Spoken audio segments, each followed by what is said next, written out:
Bonjour à tous et bienvenue à vous avec ce dernier podcast de la saison. Pour l'occasion, je ne serai pas toute seule pour cet enregistrement. En fait, j'avais envie de partager ces moments avec des personnes que j'ai eu la chance de rencontrer. Et vous verrez, ce sont des femmes et des hommes qui vont, je le pense très sincèrement, vous toucher par leur façon de voir les choses et par leur façon de transmettre leurs conseils. Alors, ces podcasts se feront sous forme de conversations entre l'invité et moi-même. Et aujourd'hui, pour ce premier podcast en duo, nous allons parler d'un thème qui va tous nous évoquer quelque chose d'une façon ou d'une autre. Taire ce que l'on sait, enfouir un secret qui semble inavouable, faire le silence autour des ombres qui nous entourent. On va donc s'intéresser au non-dit, au secret et à ce que l'on cache aux autres et parfois à soi-même. Et pour aborder ce sujet, aujourd'hui, on a la chance d'avoir une femme qui a un parcours peu ordinaire. Je dirais même qu'elle a un parcours assez extraordinaire et c'est une femme à l'éloquence rare. Celle avec qui on va partager ce moment est surtout une femme de cœur. Nommée officier des arts et des lettres par le ministère de la Culture, elle intervient aussi auprès d'organismes internationaux, comme l'UNESCO par exemple, en tant qu'artiste pour la paix, ainsi que pour la prestigieuse université d'Harvard en qualité d'intervenante et de chercheur. Comédienne et metteur en scène, coach certifié, conférencière, elle accompagne, alors j'ai envie de dire entre autres, les comités de direction autour du management créatif et positif, mais surtout, elle accompagne également les femmes qui ont été victimes d'excision pour les aider à raconter leur histoire et à se réparer tant psychologiquement que physiquement. Gila Clara Kessous, bonjour. Bonjour Sylvia, merci de me recevoir. C'est surtout moi qui te remercie. Merci d'avoir accepté de faire ce podcast et d'être la première à participer à ce podcast en duo. Et c'est vrai que quand on a parlé ensemble de ce projet, ça te tenait réellement à cœur d'aborder le thème du non-dit, du secret, de ce que les gens n'arrivent pas à confier par peur, par honte ou encore par culpabilité. C'était vraiment important pour toi ? Oui, c'était quelque chose qui pour moi est fondamental dans en fait le rapport même à ce qui nous ronge au niveau humanité. Je pense que tout vient de problèmes de communication, de problèmes de self-esteem, et de problèmes également de ces secrets qu'on enfouit en soi, dont on a honte. Et pour moi, c'était très important de pouvoir aborder ce sujet-là et j'étais ravie que tu m'en donnes la possibilité. Alors justement, le titre de ce podcast est « Mourir de dire », voire même « mourir de ne rien dire », parce qu'il fallait trouver une petite phrase d'accroche pour démarrer ce sujet. Et il y en a une qui m'est venue à l'esprit, qui est la suivante. Les seuls secrets qui rendent malade sont ceux que l'on garde pour soi. Parce qu'il y a beaucoup de gens qui ont une histoire enfouie au plus profond d'eux-mêmes. Alors évidemment, il y a des gens qui ont réussi à raconter cette histoire qui était devenue trop pesante. Mais aujourd'hui, on souhaiterait s'adresser à celles et ceux qui ne peuvent pas partager leurs secrets pour plein de raisons qui sont les leurs. Et c'est là où les émotions négatives risquent de se superposer les unes aux autres. Alors Gila, on sait tous que se confier, c'est un premier pas vers la guérison, mais avant de s'exprimer verbalement, avant d'arriver à sortir les mots, il y a quand même beaucoup de blocages.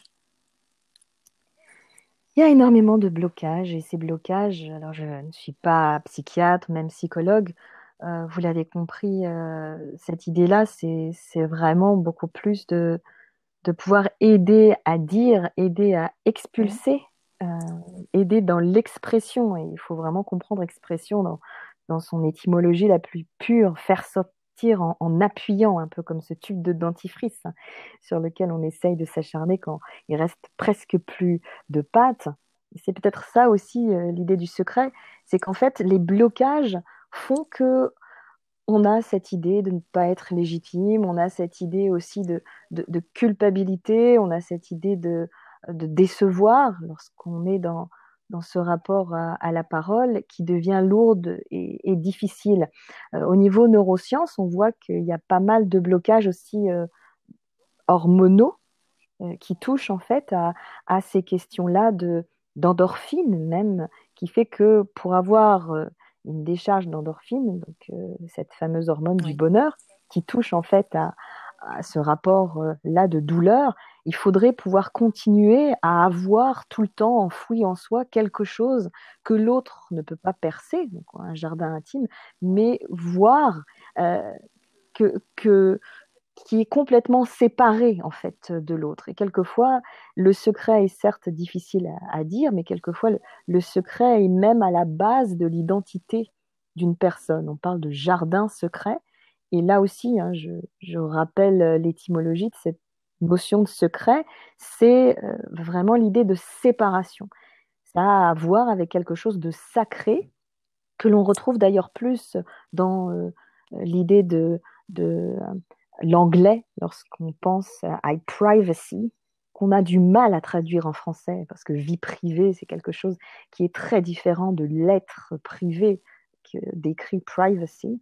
Et privacy, c'est cet être de secret qu'il est difficile de percer hein, dans une culture américaine par rapport à une culture française qui est d'abord plus froid, plus secret, mais qui, une fois le secret percé, peut permettre un accès justement à l'intime de la personne beaucoup plus direct que dans une population américaine que j'ai eu la chance de pouvoir fréquenter tout au long de ma carrière pendant pas mal de temps pour pouvoir me permettre de faire ce genre de comparaison. Donc les différentes difficultés à dire, elles touchent à la fois à cette question hormonale, de se donner une certaine douleur et de l'entretenir, de ne pas dire, et puis en plus de pouvoir avoir tous ces complexes, que ce soit d'infériorité, syndrome de l'imposteur, d'illégitimité, de peur de décevoir, de peur de ne pas correspondre aussi à ce que l'autre peut avoir en tête vis-à-vis de cette étiquette que l'on souhaite remplir vis-à-vis de lui, par exemple. Alors justement, par rapport à la difficulté de se confier, parce que c'est ce qui revient souvent, les gens disent c'est une réelle difficulté. Tu sais, lorsqu'on fait des préventions auprès des jeunes, on leur dit, lorsqu'ils ont affaire à un problème, quel qu'il soit, évidemment, la première chose, c'est d'aller en parler. En parler à leurs camarades, certes, mais surtout d'en parler à un adulte, parce que c'est l'adulte qui est censé protéger l'enfant, que ce soit le nôtre ou que ce soit l'enfant de quelqu'un d'autre. Alors les enfants et les adolescents ont des réactions différentes, puisque les enfants, évidemment, prennent bonne note de ce conseil et même le valident. Mais les adolescents, c'est autre chose. Alors, il y a les adolescents un peu rebelles qui rejettent un peu le monde adulte, et ça, c'est la catégorie, on va dire, tout à fait normale. Mais on a aussi des élèves, quand on leur dit ça, tu les vois hocher la tête. Tu sais, il y a une coupure non verbale, une coupure du visuel, et ils hochent la tête en disant non. Donc là, il y a un refus de parler à l'adulte, et donc on leur demande pourquoi. Et pour un certain nombre d'adolescents, qui ont expliqué certaines choses, qui ont confié certaines choses à des adultes, ils ont eu cette impression de ne pas être... en tout cas, ils ne se sont pas sentis entendus, ils ne se sont pas sentis compris. Et pire, pour certains d'entre eux, ils n'ont pas senti qu'ils étaient crus dans leurs problématiques. Donc nous, on leur explique que dans la vie, il y a plusieurs portes auxquelles il faut frapper. Donc ils ont frappé à la porte numéro 1, mais malheureusement, il n'y a personne qui a ouvert cette porte. Donc il faut frapper à la porte numéro 2. Peut-être qu'il y a quelqu'un qui dira qu'il n'est pas intéressé. Frapper à la porte numéro 3 et dire peut-être que là on aura la chance que quelqu'un ouvre la porte, nous dise d'entrer, assieds-toi, je t'écoute. Mais maintenant, Guilla, on va quand même être honnête, ne serait-ce que pour frapper à la porte numéro 1, ça demande quand même une sacrée énergie émotionnelle et physique. Comment on retrouve la force, confiance en soi pour recommencer à se confier quand on n'a pas été entendu? Alors, retrouver la force, ça suppose déjà, et surtout, tu parles d'adolescents, ça suppose avoir une conscience corporelle certaine. Oui, Parce qu'on parle toujours de la destruction mentale, psychique, etc. Mais la vraie question, c'est qu'en est-il de mon être corporel dans cette destruction? Parce qu'en fait, quand on va avoir mal, ça fait oui, mal au corps. C'est ça qui est intéressant. Et pour réussir à trouver la force, il va falloir avoir eu une éducation à la conscience corporelle, une éducation capacité à être dans son corps pour savoir là où ça fait mal et ensuite pouvoir effectivement remobiliser une certaine partie du corps qui a oui, été touchée pour lui permettre de retrouver une certaine efficacité. Euh, Généralement, on parle beaucoup d'intelligence émotionnelle, on parle d'importance, en ce moment c'est très à la mode, d'importance de pouvoir nommer les émotions. Hein. Communication non violente oblige. Aujourd'hui, on est vraiment dans ce rapport-là d'écoute active qui est oui, parfaitement justifiée et très saine. Mais avant même de parler d'intelligence émotionnelle, il faudrait déjà comprendre, et moi qui suis une femme de théâtre, c'est capital pour moi, comprendre que cette intelligence émotionnelle ne marche que s'il y a conscience du corporel. C'est-à-dire quand je dis j'ai mal, c'est pas seulement où j'ai mal, mais c'est quel organe à l'intérieur de moi est touché. Parce que je ne veux pas uniquement renvoyer à ce genre de médecine, mais selon les degrés de connaissance de médecine, on peut se rendre compte que certaines parties du corps touchées peuvent renvoyer en fait à des troubles psychologiques et à, par exemple, la confiance en soi.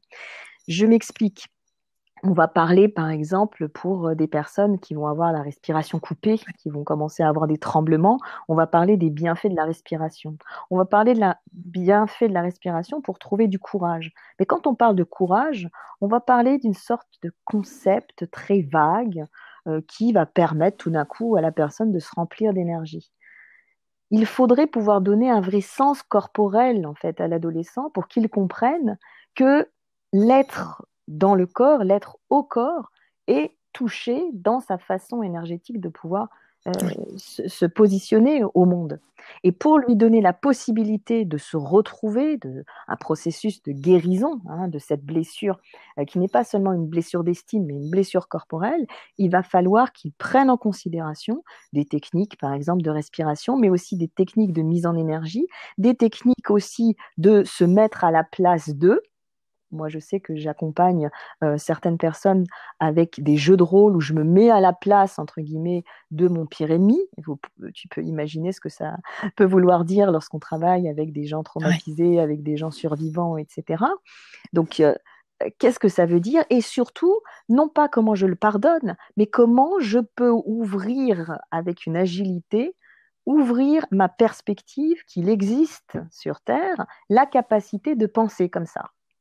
Et cette capacité à penser comme ça ne doit pas entamer mon corps. Donc il y a tout un travail, et tu parlais en particulier oui, de l'excision avec voilà, des victimes, etc. Il y a tout un travail de reconstruction physique qui doit se situer uniquement au niveau physique, c'est-à-dire faire enfin taire cette voix intérieure qui continue à nous faire croire qu'on est des purs néocortex. Nous sommes des cerveaux reptiliens, donc des êtres de réflexe, des êtres ensuite d'émotion et ensuite des êtres de pensée. Et le je pense donc je suis, pour moi, il nous a détruits d'une certaine mhm, manière. Parce qu'en fait, si je ne pense pas, je ne suis pas. Et l'adolescent qui est dans cette espèce de manquement de reconnaissance que sa pensée a une valeur, parce que c'est de cela dont il souffre. Sa pensée n'a pas de valeur parce qu'il n'a pas, lui dit-on, la maturité nécessaire pour penser le monde et surtout pour avoir généralement un rapport direct au monde pour le changer, pour créer quelque chose qu'il voudrait changer. Et on le voit d'ailleurs, les adolescents qui sont mis, on va dire, en avant par la société, je pense à cet adolescent qui a réussi à coder et à mettre en ligne tout au niveau des foyers de l'épidémie Covid, ceux qui réussissent en fait à faire la différence sont des personnes qui pensent, donc qui sont des esprits qui ont pu faire changer le monde. Et donc celui qui ne pense pas, en tout cas qui n'a pas une pensée qui vient changer le monde, mm, d'une certaine manière, il n'est pas. Et je pense qu'il faut déconstruire cet a priori pour parler d'être au corps et que ce corps-là, il va trouver sa place. Et tu disais comment donner le courage Ce à jeune ou cet ce adulte, jeune qui a d'ailleurs, pu parce que avoir un refus. Eh bien, il y a des adultes aussi qui se sont retrouvés non écoutés, non compris, non soutenus, en fait. alors, ce jeune ou cet adulte, effectivement, et puis d'ailleurs, on ressent tous quand on a un refus en particulier dans des moments où on doit se confier, dans des moments où on doit parler, quand on a ce refus, on sent tous qu'on est infantilisé, peu importe l'âge qu'on a, il y a un côté vraiment où on est renvoyé, où on est balayé, où en fait, c'est l'anémone qui se referme, où tout d'un coup, on se rend compte qu'on avait osé lâcher prise, et c'est toute la société qui nous rejoint en nous disant je ne veux pas l'entendre, je ne veux pas entendre. Et quelquefois, tu disais aussi que c'est une question de dire et de recevoir le dire, mais ce qu'il faut comprendre aussi dans le secret, c'est que pour être capable d'écouter, Oui. il faut être capable de regarder. Mmh. Et le regard à l'autre est quelque chose aussi qui est fondamental. C'est-à-dire, si une personne accueille un secret, en restant fixé sur un téléphone portable, sur un écran, etc. Parce qu'effectivement, il va faire un acte d'écoute. L'acte d'écoute ne vaudra rien parce que le regard n'est pas lié à l'acte d'écoute. Et je dirais même plus, s'il n'y a pas un travail en termes véritablement d'accueil de ce secret de la part de la personne, qui peut très bien dire, c'est aussi une possibilité, parce que dire c'est une chose et recevoir le dire du secret, c'en est une autre. Tout à fait. Et justement, ça aussi, ça se prépare. Je crois que décaler en termes de moment le dire du secret, c'est quelque chose qui permet de retarder une violence certaine d'un non. Donc, retrouver une confiance pour aller toquer à une autre porte, qu'on soit jeune ou qu'on soit adulte, pour moi, ça passe par une connaissance corporelle, ça passe par une conscience d'être physique, pour d'abord passer par une reconstruction physique qui permettra la reconstruction de ce qu'on appelle la confiance en soi, etc. Mais ça part vraiment d'un travail du corps. Et pour cela, je conseille, par exemple, puisqu'on est vraiment dans du concret, de pouvoir trouver tout ce qui va toucher aux techniques d'optimisation du potentiel, qui sont des techniques qui existent et qui aident justement à la récupération rapide du corps post-trauma ou alors même avant trauma, c'est-à-dire des personnes comme des pompiers, des personnes qui sont habituées en fait à faire en sorte de maîtriser le corps pour lui permettre d'aller plus loin en termes d'action. On parlait d'endorphine tout à l'heure, c'est-à-dire comment permettre la libération des hormones d'endorphine, c'est avant tout une question corporelle. Ce n'est pas le mental, ce n'est pas le... Et on pense trop que l'idée de pouvoir aller vers la résilience, c'est la méditation qui nous permet de nous déconnecter au réel. Au contraire, pour moi, c'est vraiment avant tout une vraie connexion physique au réel. C'est et est-ce le que mental. aussi on pourrait conseiller aux gens, parce que là tu parles effectivement de réparer le corps avant de réparer l'esprit, ce qu'on n'a pas l'habitude d'entendre, parce que c'est vrai que c'est souvent l'inverse qui revient, en tout cas sur d'autres sujets. Mais est-ce que les gens qui ont donc vécu un refus, on va appeler ça comme ça, d'être entendus, est-ce que on pourrait leur conseiller aussi de se préparer à ça? Il peut y avoir un éventuel refus de compréhension et d'écoute. Et est-ce que ce serait une bonne idée de dire, ayez quand même une liste de plusieurs noms de personnes, donc plusieurs portes, on y revient, auxquelles vous pourrez frapper au cas où il n'y a pas cette entente, cette écoute? Je vais te donner un exemple, je ne sais pas si tu le connais, qui pour moi, en termes de secret et en termes justement d'échecs successifs pour réussir à parler du secret familial, par exemple, est pour moi absolument bouleversant. C'est l'histoire du petit-fils de Wagner. Petit-fils de Wagner qui apprend à l'école. Il a 9 ans. Il apprend à l'école ce qui s'est passé sur la musique du grand-père. Il voit les corps qui sont entassés dans les chambres à gaz. Il voit les nazis qui marchent au pas au son de cette musique tant aimée du grand-père. Et bien sûr, il a 9 ans. La première réaction, c'est d'aller voir sa grand-mère pour lui dire mais qu'est-ce qui se passe? Est-ce que vous saviez? Alors, réaction de la grand-mère dans le déni, non, non, ce sont des mensonges, ce sont des fausses images qui ont été créées. Et donc, réaction de toute la famille qui bloque, en fait, euh, et qui, qui disent que ce sont des fadaises ou des images montées de façon trompeuse. Et là, il est seul avec son secret, il a 9 ans, et là, il va se promettre que ce secret-là, il va le garder jusqu'au moment où lui va pouvoir vraiment rétablir la vérité. Et donc, il va changer du tout au tout, il va adopter le point de vue de ses grands-parents, à savoir un vrai amour et puis un engouement pour Bayreuth, qui est le temple de Wagner, cet endroit incroyable qui est un théâtre où on ne joue que du Wagner, jusqu'à avoir les clés du temple. C'est lui qui ensuite va devenir le gardien. Il va avoir tous les programmes avec des signatures d'Hitler, etc. Il va réunir un nombre d'archives incroyables jusqu'au jour où, en fait, c'est lui-même qui va écrire, en fait, euh, les relations que Wagner a entretenues avec Hitler, jusqu'au jour où même il a dû refuser l'accès à sa grand-mère à Bayreuth, puisqu'elle n'a jamais voulu se départir de l'idée que Hitler était un dieu. Et il va changer Bayreuth du tout au tout, puisqu'il va permettre à des metteurs en scène de toute religion, de toute race, de pouvoir mettre en scène Bayreuth, mettre en scène Wagner à Bayreuth même. Donc cette idée-là, je trouve, elle est très belle comme illustration, parce qu'elle te montre qu'en fait, ce secret, lorsque même, tu parlais de liste, on fait la liste, même au niveau familial, en se disant, mais au moins, lui, il va me comprendre. Quand on a épuisé, on va dire, tous les membres de sa liste, eh bien, il y a une personne avec qui on peut encore continuer à converser et à qui on peut à qui on peut avouer le secret, c'est soi-même. Et ce petit enfant de 9 ans, il se fait la promesse qu'un jour, il pourra faire éclater le secret familial. Effectivement, oui, ça répond, ça donne l'image en tout cas de ce qu'il faut faire par rapport à ça. Et c'est vrai que pour un enfant de 9 ans, il y a beaucoup d'enfants qui portent des secrets aussi, qui sont très lourds à porter et des fois qui n'en parlent à personne, vraiment personne. Et effectivement, il faut grandir avec ça, il faut créer son identité aussi par rapport à ça. Et ce petit garçon, c'est ce qu'il a fait. Mmh. Ah, il en a fait la racine de son identité.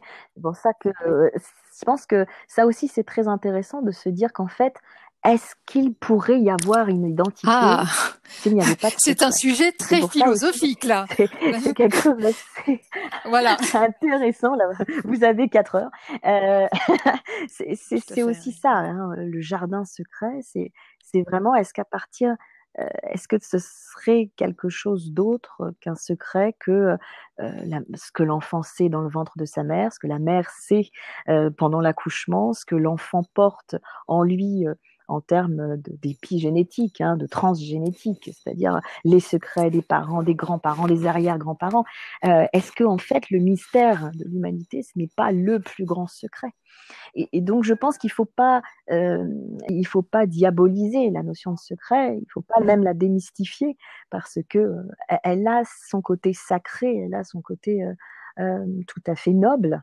Mais c'est vrai que les secrets qui sont lourds, trop lourds à porter, il faut pouvoir trouver le courage de les confier. On parle de trouver sa voie. Dans les mots, en fait, dans le fait de verbaliser ce qui est enfoui au fond de la personne, mais on pourrait aussi éventuellement parler d'écrire ce qui ronge, tu vois, écrire une lettre à soi-même ou à la personne à qui on a envie de se confier, par exemple, pour être au clair avec soi-même. Le fait de mettre noir sur blanc, ça peut quand même soulager aussi le poids des mots. Lorsqu'il faut, c'est une première étape, c'est juste pour commencer, pour ensuite passer à l'étape du parler, des mots, comment tu disais tout à l'heure, de faire sortir, oui, j'ai l'image du dentifrice qui revient. C'est ça. Exactement, d'exprimer. Ouais. C'est littéralement ça, exprimer. Et quand je parle de ça, je pense que tu rappelles comment marche un exorcisme et comment est-ce qu'une personne peut être guérie de ses démons, c'est quand elle arrive à nommer le démon. Quand tout d'un coup, elle arrive à mettre le mot juste sur cette personne, enfin ce démon qui a pris possession d'elle. Donc trouver le mot juste, effectivement, tu as tout à fait raison.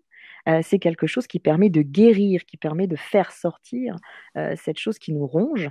Et dans l'idée de mourir de dire, on a ça. Tous les psychologues le diront, tous les survivants avec qui j'ai pu travailler me l'ont dit, l'écriture est salvatrice. Toujours. Et ce petit garçon dont j'ai parlé, il aurait pu mourir de dire, tout à fait, il aurait pu mourir de désespoir face à ses portes fermées, mais il a accepté de se taire parce qu'il a écrit. Il a tenu un journal aussi qui est absolument fabuleux. Et un journal aussi permet, Wiesel a pu tenir ce journal, Malala Yousafzai a tenu un journal, Albert Einstein Guimana, enfin, beaucoup de personnes réalisent qu'en fait, qu'il soit publié ou non, après le but bien sûr n'est pas forcément de devoir le rendre public, mais c'est permettre en fait déjà de faire sortir, d'exorciser en fait. Le fait de ne pas être entendu, on vient de le voir, ça provoque forcément des émotions négatives, comme la colère, la honte, la culpabilité. Mais en fait, la personne qui a besoin de se confier, généralement, c'est quelqu'un qui veut, alors peut-être que le mot est fort, mais en tout cas qui veut guérir ou sortir du carcan infernal du secret. Mais on vient de le voir, parfois ça arrive aussi, celui qui entend la confidence n'écoute pas forcément, parce que entendre et écouter, ce sont deux mots qui n'expriment pas du tout la même chose. Donc peut-être que cette personne va réfuter ce qu'elle entend, ou même carrément ne pas croire. Et alors ce qu'il faut comprendre dans l'axe de cette situation, c'est que la personne qui confie son secret veut guérir pour avancer. Le problème qui peut arriver, c'est pas systématique, on va quand même rassurer les gens qui nous écoutent, mais c'est que parfois, celui qui réceptionne la confidence n'est peut-être pas encore prêt à comprendre.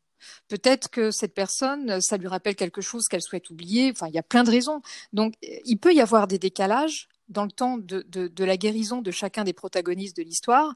Et je pense notamment, tu en as un tout petit peu parlé tout à l'heure, aux secrets de famille, qui sont les plus compliqués et parfois même qui sont transgénérationnels. Parce qu'on porte un peu le poids de nos aïeux aussi.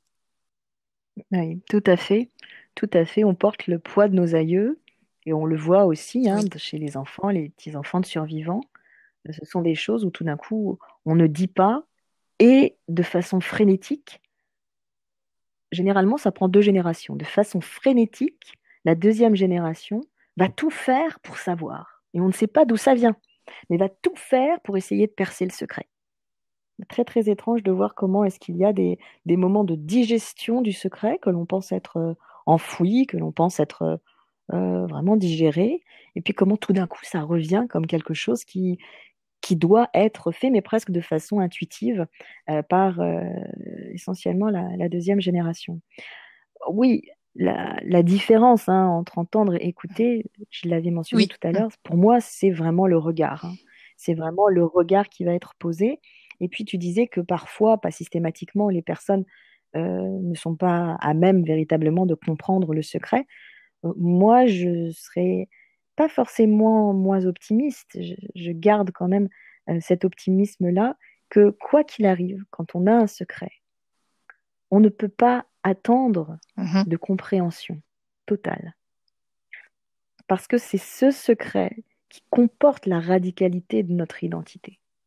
Et arriver, allez, on va citer Marcel Proust, arriver à pouvoir confier combien le fait de manger une madeleine sous un mode secret vous fait vibrer et vous fait voyager dans le temps. Essayez de le dire à quelqu'un, mais le dire même de façon presque en transe, ne permettrait pas à l'autre d'accéder à votre réalité. Parce que finalement, c'est le secret qui fonde l'irascibilité, je dirais, de ce qui vous êtes. Et je pense que quand on confie un secret, même si c'est plus fort que nous en termes de ressenti, il ne faut pas forcément attendre une compréhension. Il faut au moins attendre une écoute. C'est-à-dire non pas un écho, mais juste un silence et un bien-être, un mieux-être de votre part, parce que c'est sorti. Mais ensuite, une compréhension totale, pleine, même si vous avez en face la personne la plus bienveillante qui vous dit « mais je te comprends, j'aurais fait la même chose, etc. » Eh bien, cette personne, aussi bienveillante qu'elle puisse être, elle ne peut pas complètement vous comprendre parce qu'elle ne sera Oui, pas complètement oui, tout vous, à et fait. c'est tant mieux. Tu vois ce que je veux dire? C'est pour ça que je pense que cette espèce de fantasme qu'on a tous de trouver quelqu'un d'autre qui nous comprenne, hein, c'est de l'ordre du fantasme. Donc oui, c'est vrai ce que tu dis, tout à Mhm, fait, je suis tout à fait en accord. Mais il y a aussi ces écoutants qui ont eux-mêmes une douleur secrète. J'avais une femme qui nous avait expliqué qu'elle avait parlé à une de ses amies de ce qu'elle avait vécu quand elle était petite, et son amie a eu une réaction de refus d'écoute. Enfin, en tout cas, elle ne s'est pas sentie, encore une fois, écoutée. Et en fait, elle a appris bien plus tard que ce qu'elle-même avait vécu quand elle était petite, son amie, sans qu'elle le sache, avait vécu la même chose. Donc, en fait, il y a vraiment des douleurs secrètes aussi qui peuvent se manifester par des comportements blessants chez les écoutants, comme par exemple le fait de ne pas vouloir écouter ou même croire l'autre. Il ne s'agit pas d'excuser, hein. Il ne s'agit pas de ça, mais en face, il y a aussi des gens qui ont leur propre souffrance et qui peuvent être maladroits dans leur écoute. Voilà, on va plutôt tourner ça comme mhm. ça.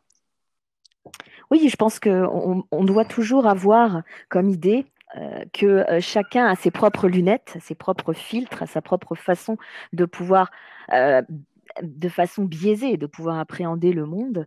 Et cette façon-là, elle est propre à chacun. C'est vraiment une personne qui a un filtre jaune, qui va essayer de raconter sa réalité de jaune et son secret de jaune à une personne qui va avoir des lunettes filtrées bleues et qui, elle, va recevoir, Mhm. percevoir en fait non pas du jaune, mais du vert. Et qui va dire, mais je comprends parfaitement cette couleur que tu me Eh décris. oui. Moi aussi, je vois la même, elle est verte. Et la personne qui a le filtre jaune va lui répondre, mais non, je n'ai pas arrêté de te parler de quelque chose de jaune. Donc, on en est là, si on veut faire une belle métaphore au niveau de couleurs. Et c'est ça. Et ne pas en vouloir à l'autre de ne pas complètement comprendre et se dire en fait que le côté unique de ce qu'on vit, c'est finalement de devoir accepter de porter chacun son secret. Et finalement, la communauté des secrets, c'est encore quelque chose qui défie aussi les lois de la famille, défie les lois communautaires, défie des fois, comme tu le dis, on va pouvoir se tourner intuitivement vers des personnes qui ne sont pas forcément les meilleurs écoutants, mais qui, dans leur façon d'être même, ben, reflètent quelque chose qui touche au secret, qui est très proche de nous. D'ailleurs, je pense que en termes d'affinité relationnelle, on, on- on doit de façon intuitive être plutôt penché vers des C'est important ce personnes que tu grâce à dis. ça. Bon, pour les gens qui nous écoutent, faut pas forcément attendre que l'autre en face comprenne pleinement dans l'entièreté de ce qu'on est en train de lui dire, parce que c'est vrai que chez beaucoup de ces personnes, le besoin de révéler des choses qu'elles ont vécues, eh bien, mise beaucoup d'espoir dans cette confidence. Et une fois le secret révélé, euh, j'ai eu pas mal de témoignages de personnes qui ont parlé et qui m'ont dit d'avoir regretté, d'avoir confié leurs secrets, d'avoir regretté d'avoir parlé, par exemple, à des membres de leur famille, ou pire, d'avoir parlé à quelqu'un et de s'être confié à la justice. Donc le regret d'avoir parlé. Quand on en arrive à là, quand quelqu'un regrette, qu'est-ce qu'on peut lui dire? Ah, ça, c'est toujours quelque chose qui est assez bouleversant. Dans les exercices que je fais, justement, des exercices d'écoute, des exercices de parole, des exercices de reformulation, on parlait justement de la difficulté d'entendre, Oui, mais on est dans oui. une civilisation qui interrompt sans cesse, hein. Mais qui interrompt par bienveillance. C'est ça qu'il faut comprendre. On pense qu'on est vraiment dans un monde comme ça, sans merci. Mais en fait, dans notre façon de penser, interrompre montre à l'autre qu'on est vraiment impliqué et qu'on veut aider et qu'on a ce syndrome-là d'aide de l'accouchement, alors que la personne ne demande qu'une seule chose, Mhm. c'est de pouvoir être tranquille dans sa confidence.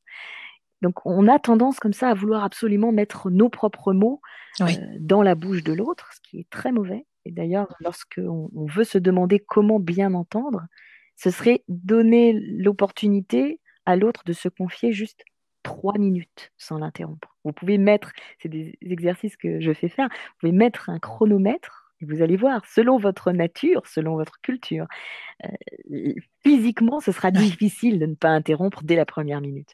Mais normalement, on devrait, dans le rapport à l'autre, laisser la possibilité de pouvoir s'exprimer librement pendant 3 minutes. Ça ne veut pas dire retenir sa respiration et s'empêcher de vivre.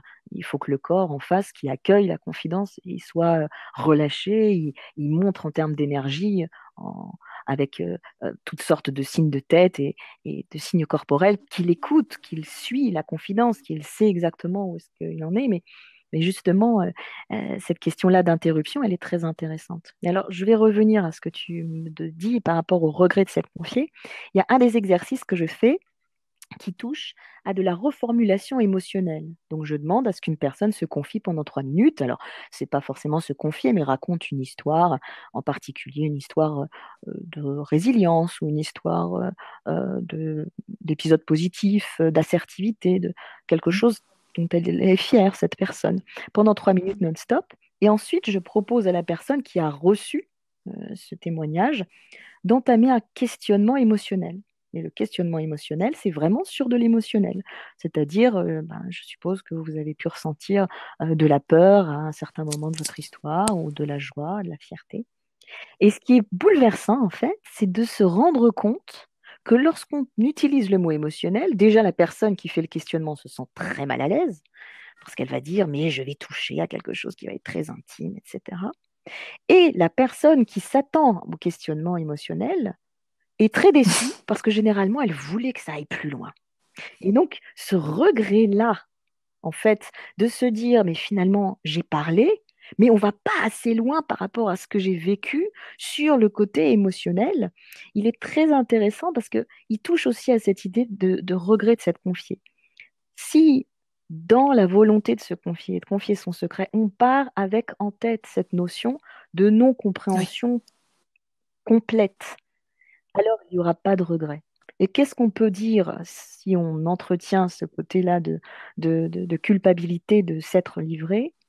Je pense qu'il doit y avoir, là aussi par l'écriture, une possibilité de pouvoir simplement mettre un mot sur le fait d'avoir osé dire, Oui, c'est tout à ce fait. mot de fierté. Il y a quelque chose qui touche au courage de Oui. dire pour ne pas mourir de dire et qui fait que, les exercices qui peuvent être faits, ça peut être aussi des exercices de reconstruction seul face à son miroir, où on se dit des choses, ça peut être selon les méthodes qui sont utilisées en termes de psychologie positive, ça peut être des mantras, ça peut être des choses qui permettent aussi un conditionnement psychologique qui fait qu'il y a de quoi être fier C'est d'avoir vrai. trouvé le Oui. courage de dire. Point.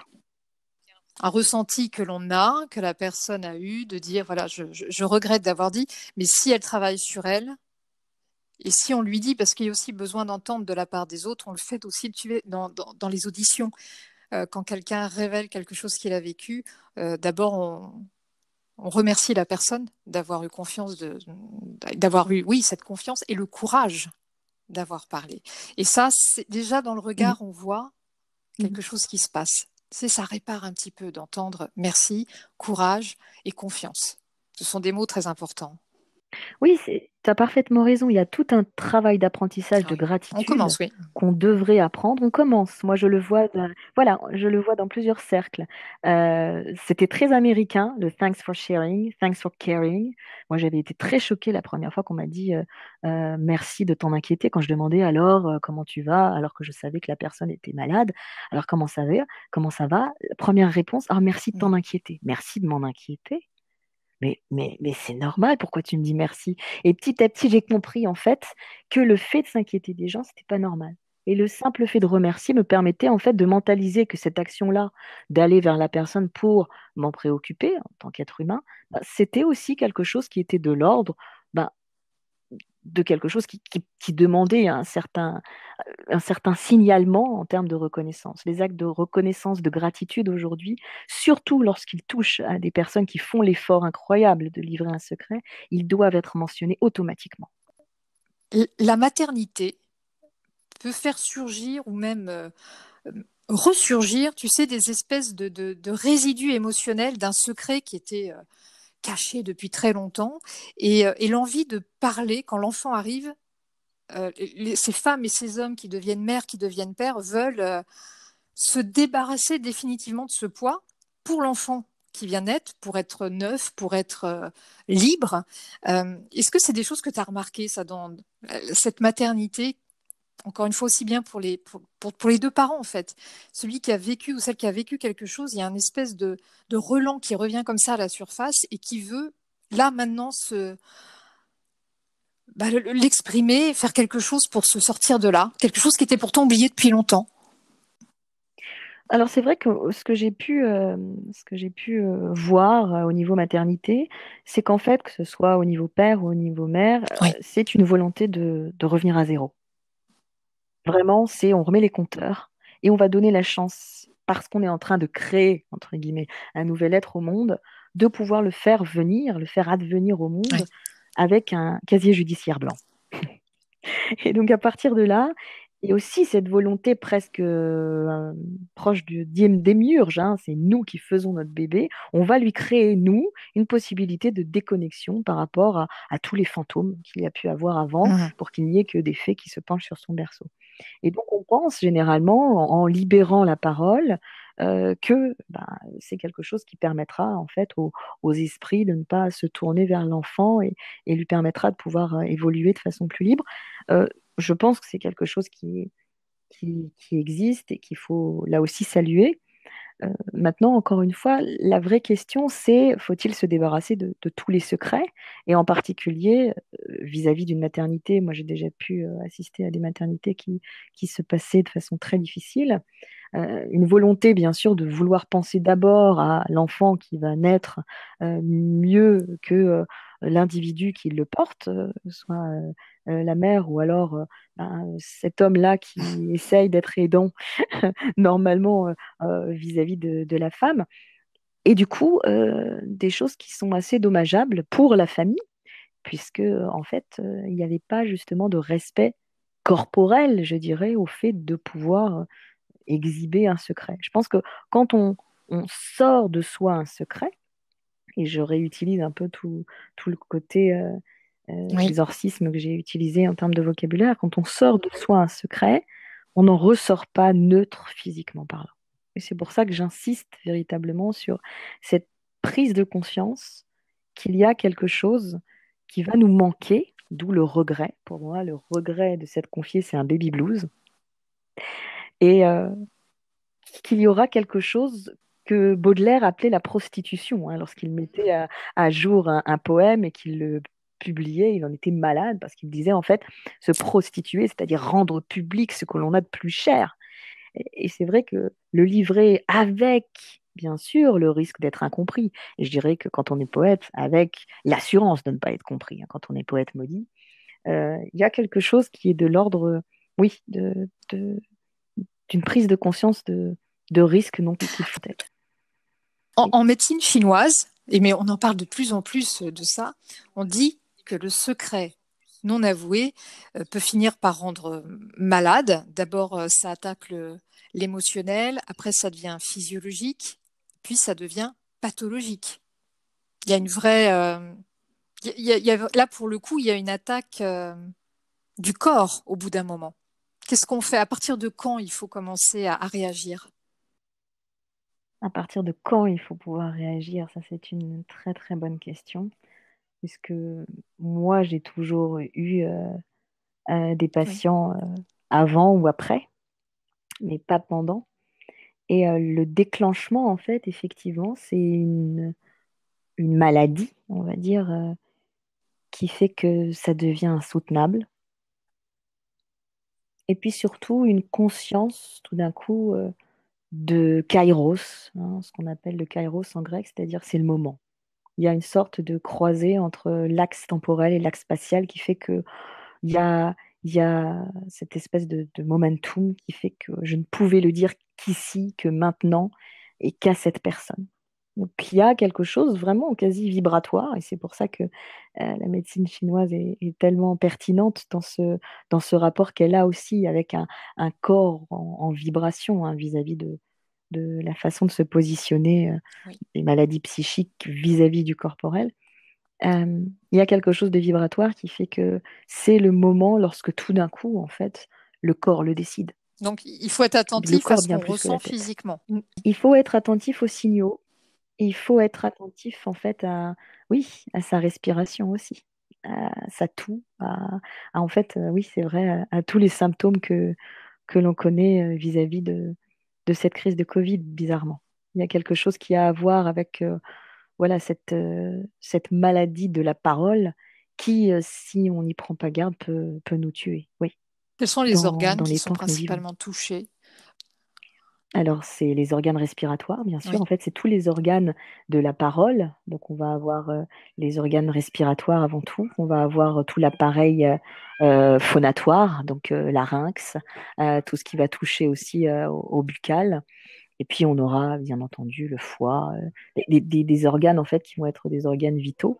Et ce qui est absolument passionnant, c'est de voir que, en fait, les patients qui ont vécu le coronavirus dans leurs difficultés de respiration, ce sont des personnes qui, dans, dans leur volonté de pouvoir même communiquer, n'étaient Hmm. plus capables en fait de poser la voix en termes de respiration. Donc, ce sont Ouais. des personnes qui n'arrivaient plus à chanter les mots parce qu'on oublie que c'est une mélodie, ce fameux langage que l'on manipule avec tant d'aisance et tant de naturel, c'est avant tout savoir jouer un instrument.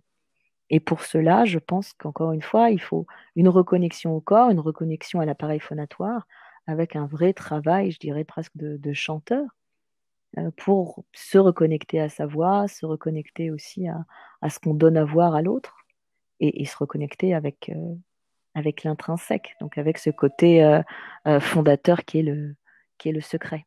Mais une autre chose qui peut être aussi très intéressante par rapport au secret et au corps, c'est de se demander, mais dans mon corps, où Hmm. se trouve mon secret?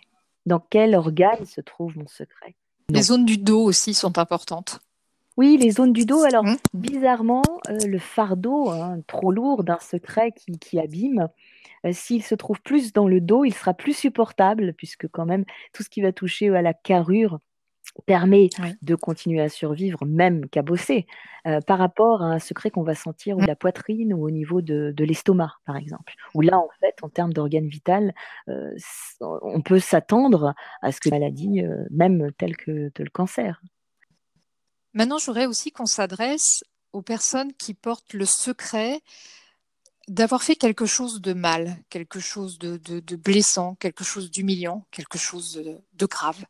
Euh, Ceux qui commencent en fait à porter cette faute comme un fardeau, parce que là aussi, c'est difficile de se confier, peut-être encore plus d'en parler directement à la victime, ou de parler à un ami ou à la famille, ou même si c'est vraiment quelque chose de répréhensible, d'aller parler à la police.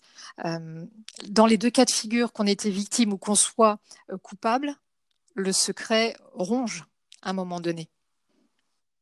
Oui, le secret ronge. Ça me fait toujours penser à Jean Valjean dans Les Misérables. Il va porter son secret jusqu'à la fin et ça va le ronger et ça va même être en fait le point de départ de toute son action de rédemption. Et donc, à partir de là, ce secret du mal est Oui. très bon signe par rapport à la moralité de la personne. C'est-à-dire que la personne, elle est tout à fait saine vis-à-vis de la lucidité qu'elle porte sur elle-même. Donc je pense que toute personne qui a la capacité de reconnaître qu'elle a pu faire quelque chose qui touche à une détérioration, elle peut au moins se dire, même si c'est douloureux, que si elle l'avoue, non seulement elle montre la lucidité qu'elle a sur son action, mais elle permet aussi une capacité de réparation. Parce que c'est dans ce type de secret qui est gardé qui en fait va nier toute possibilité de réparation. Je parlais de Jean Valjean, toute sa vie n'est que Oui. tentative de réparation par rapport à ce qu'il a pu faire. Et donc là, on est dans cette optique en fait que l'homme fait partie intégrante, on va dire, de la capacité à réparer le monde et que finalement, ce n'est que par la possibilité de rédemption des personnes qui ont fait du mal que l'on peut avoir une législation qui vit, avec une capacité d'amendement, une capacité de réécriture de la loi, une capacité de compréhension, une meilleure compréhension de la société. Et là Mhm. aussi, saluer le courage, surtout dans ce cas-là, lorsqu'on a affaire à un individu qui a le courage et fait l'effort de pouvoir euh, parler de ce secret, vraiment immédiatement avoir cette réaction de salut dont il fait preuve. Puis on pourrait Ça, c'est ajouter, donc évident. déjà reconnaître les faits, mais si ça commence à peser, c'est qu'il y a déjà une reconnaissance des faits, avoir une pleine conscience des actes qui ont été commis sans jamais Mhm. à aucun moment chercher à dédramatiser ou autre. Il faut vraiment être honnête avec soi-même.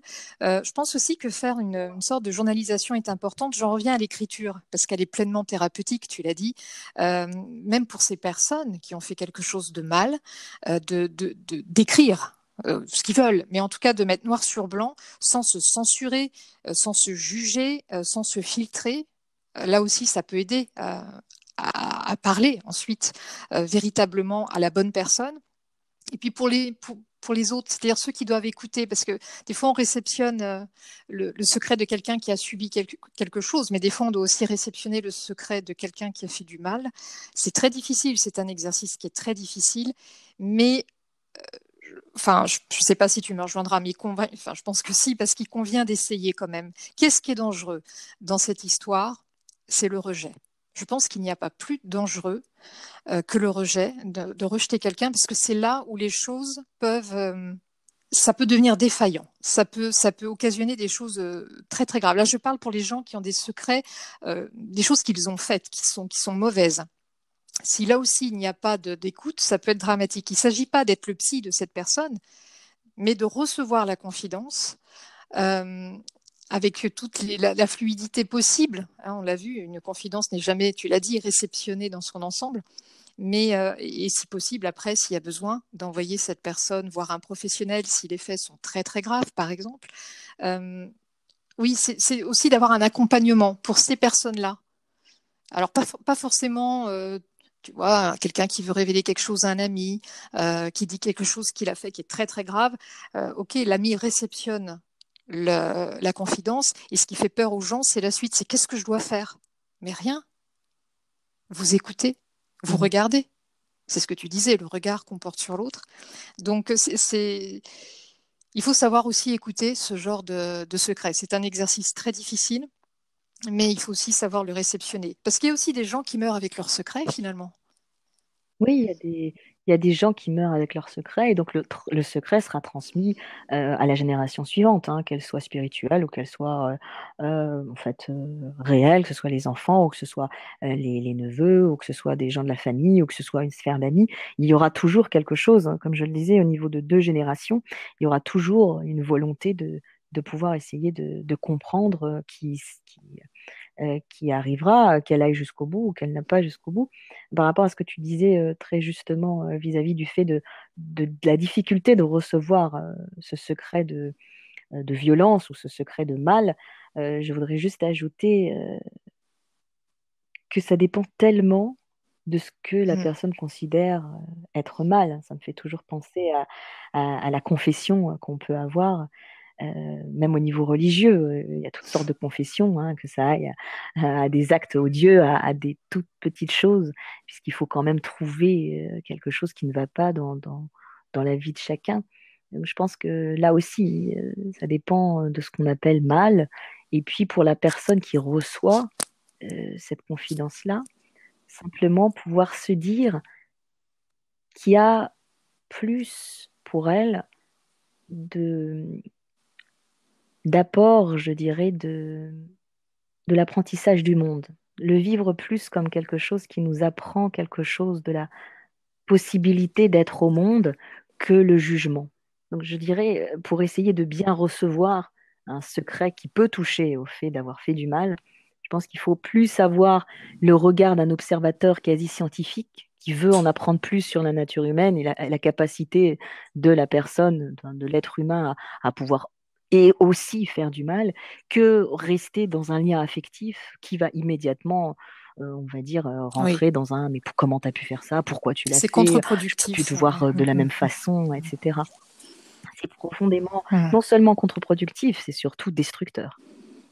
Parce que si la personne vous fait l'honneur de se confier à vous, même si c'est par rapport à quelque chose de mal qu'elle a pu commettre, c'est qu'elle vous sait digne de confiance et qu'elle sait qu'il y a quand même, malgré le fait qu'elle doit sûrement l'avoir en tête, qu'il y a quand même une chance que vous continuez à avoir le même regard malgré ce qu'elle vous avoue. Donc, je pense quand on sait qu'on a une discussion de ce type-là, se préparer mentalement en se disant, je vais explorer, je vais apprendre quelque chose d'intéressant vis-à-vis de la nature humaine et je veux le faire sans jugement. Je veux le faire avec une capacité d'agilité pour mieux accueillir, mieux recevoir, plutôt que de continuer à montrer que j'aimerais la personne quoi qu'il arrive, donc d'être dans un lien affectif. Ma chère Gila, on va conclure ce podcast sur la libération de la parole et de ses secrets. De mon côté, avec tout ce que tu nous as dit, je vais conclure de la même façon que j'ai fait l'introduction. Je reviendrai sur cette phrase. Les seuls secrets qui rendent malade sont ceux que l'on garde pour soi. Je te laisse faire la conclusion finale. Ma conclusion, ce serait cette citation d'un auteur américain que j'aime beaucoup qui s'appelle Byron Katie. You are the one you have been waiting for.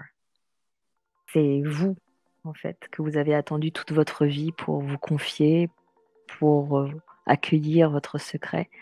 Faites-vous confiance. Lila, merci beaucoup d'avoir partagé tes conseils. Ils étaient très, très inspirants.